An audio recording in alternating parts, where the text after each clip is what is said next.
আসসালামু আলাইকুম। বাংলা নিউজ লাইভে আপনাকে স্বাগত। শুরুতেই সংবাদ শিরোনাম, পরে বিস্তারিত।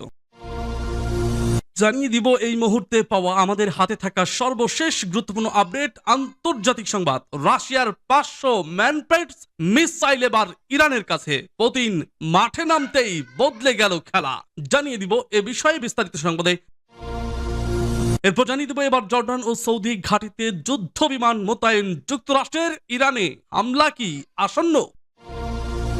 এবং সর্বশেষ জানিয়ে দিব গোপনে কি ভয়ঙ্কর কোনো হামলার প্রস্তুতি নিচ্ছে ইরান। পশ্চিমারা কেন ভয় পাচ্ছে ইরানের ক্ষেপণাস্ত্র কর্মসূচিকে? দর্শক, এ নিয়ে থাকছে একটি বিস্তারিত ডেস্ক রিপোর্ট। শুনছিলেন এতক্ষণ সংবাদের প্রধান শিরোনাম, এবার জানিয়ে দেব বিস্তারিত। তবে তার আগে অনুরোধ থাকবে ভিডিওটিতে একটি লাইক এবং কমেন্টস করে জানিয়ে দিন আজকের এই ভিডিও সম্পর্কে আপনার মূল্যবান মতামত।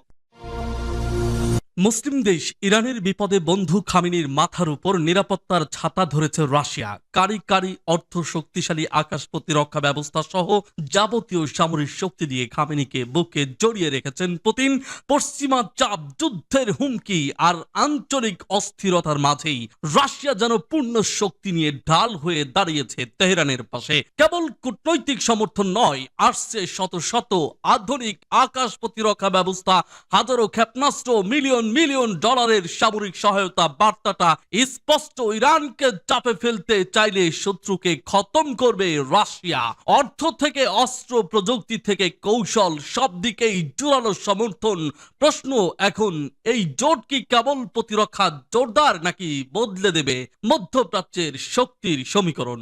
গোপন ও কৌশলগত অস্ত্র চুক্তিতে ইরানকে বড় ধরনের সামরিক সহায়তা দিচ্ছে পুতিনের দেশ। প্রায় 495 মিলিয়ন ইউরো অর্থাৎ প্রায় 589 মিলিয়ন ডলারের এই চুক্তির আওতায় রাশিয়ায় ইরানকে দেবে 500টি ভারম্যানপেটস নামের পোর্টেবল এয়ার ডিফেন্স সিস্টেম।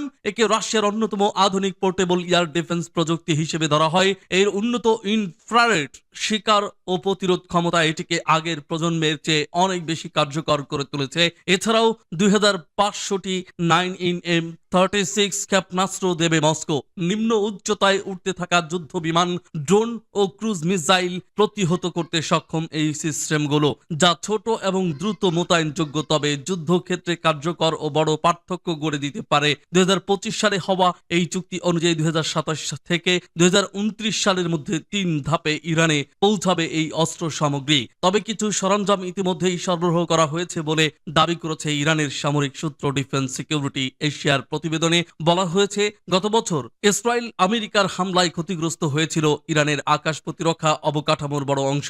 সেই প্রেক্ষাপটে ইরানের প্রতিরক্ষা পুনর্গঠনের গুরুত্বপূর্ণ পদক্ষেপ হিসেবে দেখা হচ্ছে এই চুক্তিকে। বিশ্লেষকদের মতে এটি কেবল অস্ত্র কেনাবেচা নয়, বরং একটি কৌশলগত বার্তা। আমেরিকা ও ইসরায়েলের আকাশ আধিপত্যকে চ্যালেঞ্জ জানাতে ইরান যে প্রস্তুতি নিচ্ছে তারই অংশ এই সমঝোতা। আর সেই প্রস্তুতিতে তেহরানের মাথার উপর কার্যত নিরাপত্তার ছাতা ধরেছে বন্ধু রাশিয়া। মধ্যপ্রাচ্য মার্কিন শক্তির ভারসাম্য এমনিতেই নড়বড়ে, তার মধ্যে রাশিয়ার এই পদক্ষেপ কূটনৈতিক ও সামরিক দুই ক্ষেত্রেই নতুন সমীকরণ তৈরি করতে ইরানের জন্য এটি শুধু প্রতিরক্ষার জোরদার নয়, বরং আস্থার বার্তা। দুঃসময়ে একা নয় তেহরান। প্রশ্ন এখন একটাই, এই সহযোগিতা কি কেবল প্রতিরক্ষার সীমায় থাকবে নাকি ভবিষ্যতে আর গভীর সামরিক চোটে রূপ নেবে? ইরানকে মোকাবেলা করতে মধ্যপ্রাচ্যে দফায় দফায় রণতরিয়ার যুদ্ধ বিমান মোতায়েনের পর এবার জর্ডান ও সৌদি আরবের ঘাঁটিতে যুদ্ধ বিমান মোতায়েন করছে যুক্তরাষ্ট্র। ট্র্যাকার ব্যবহার করে এসব তথ্য বের করে এনেছে ইসরায়েলের গবেষকরা। ফিনান্সিয়াল টাইমস এর প্রতিবেদন অনুযায়ী জর্ডানের মুআফফাক সালতি বিমান ঘাঁটিতে বর্তমানে কমপক্ষে 66টি বিমান রয়েছে। এরই মধ্যে 18টি F-35 যুদ্ধ বিমান, 17টি F-15 এবং 8টি A-10 বিমান রয়েছে। এরই মধ্যে মার্কিন প্রেসিডেন্ট ডোনাল্ড ট্রাম্প আবারও হুমকি দিয়ে বলেছেন, চুক্তি না করলে অতীতের যে কোনো হামলাকে ছাপিয়ে যাবে এবারের হামলা। চাপের মুখে চুক্তি করবে তেহরান নাকি মিত্রদের সহায়তায় সংঘাতের পথে এগিয়ে যাবে? ইরানের পররাষ্ট্রমন্ত্রী আব্বাস আরাকচি সাফ জানিয়ে দিয়েছেন, চাপের মুখে মাথা নত করবে না তেহরান। পরমাণু সমৃদ্ধ